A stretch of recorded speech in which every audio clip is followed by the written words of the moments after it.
Друзья, хотелось бы вам рассказать очень легкую и простую оснастку на головля. Также ее можно использовать для ловли красноперки. Сейчас я вам расскажу, все это очень просто, и на эту оснастку я поймал уже очень много головлей. Ловил я еще на нее давно, начал лет 10 назад. Она очень простая и уловистая. Для этого нам понадобится пробка с подвина, вот цыганская игла, тройничок, грузик, карабинчик маленький и флюрокарбон. Первым делом нужно пропустить леску через пробку с помощью цыганской иглы. Я использую флюрокарбон при ловле головля. Обычно использую 0,18-0,2 мм. Продеваем флюрокарбон в ушко иголки и протягиваем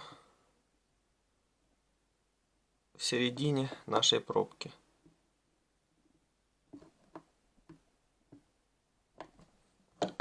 Понадобятся плоскогубцы. Нужно так, чтобы вышла именно по центру иголка.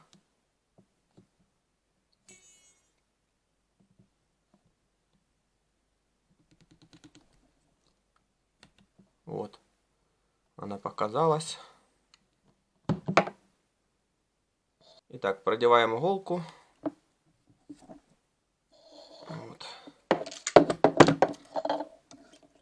Вот мы пропустили наш флюрокарбон. Теперь сразу на один конец флюрокарбона завязываем небольшой карабин. Для того, чтобы не крутило нашу леску. И на вторую часть мы будем привязывать нашу основную снасть, основную нитку.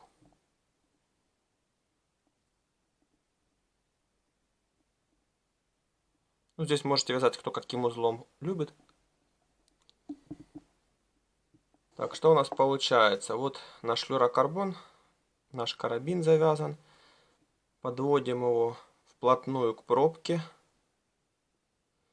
И оставляем поводок длиной около 40-50 сантиметров. То есть вот это наш поплавок будет. Здесь на конце сейчас мы привяжем тройник.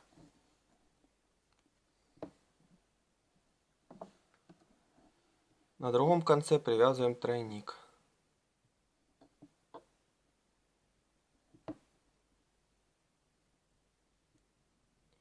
Тройник должен быть именно тонкий, чтобы добиться того, чтобы наш жук, не тонул, чтобы он был на поверхности.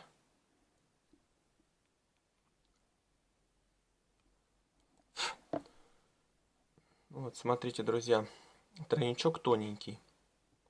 Как насаживать жука, я уже вам расскажу, когда я буду непосредственно на реке тестировать эту снасть.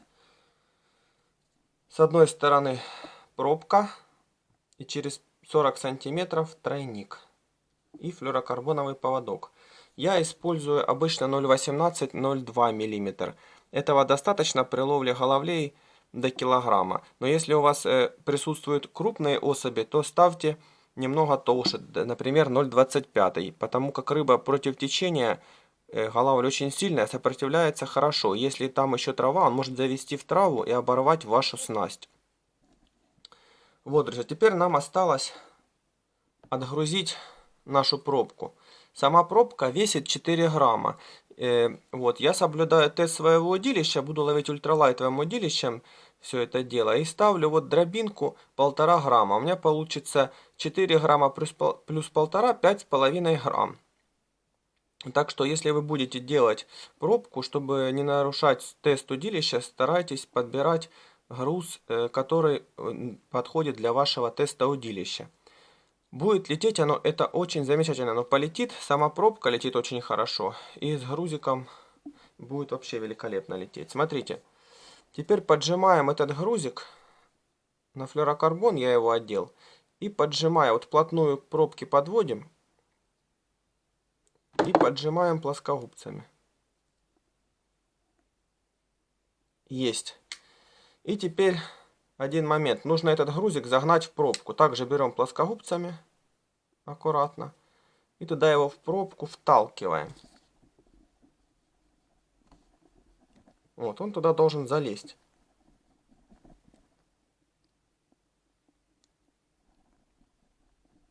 Все, друзья. Вот он скрылся туда, в пробку. Теперь она будет у вас вот так вот стоять. Это будет верх, а где грузик будет низ. Сюда можно капнуть капельку суперклея, чтобы она не выскочила. Но она держится очень хорошо в пробке. Я, в принципе, и не капаю, но иногда бывает слетает. Почему именно пробка? Пробка, она коричневого цвета, она не отпугивает головля. Использовать яркие поплавки, это будет пугать, рыба очень пугливая. Если использовать, есть такие прозрачные поплавки, которые наполнять водой, их очень плохо видно. А пробка очень хорошо видно с большого расстояния, и она не отпугивает рыбу. Вы можете с берега забросить под противоположный берег под нависшие ветки и поймать головля. Вот такая простая оснастка за 3 минуты собирается и очень хорошо ловит рыбу. Всем спасибо за внимание. Надеюсь, мой ролик вам будет очень полезный.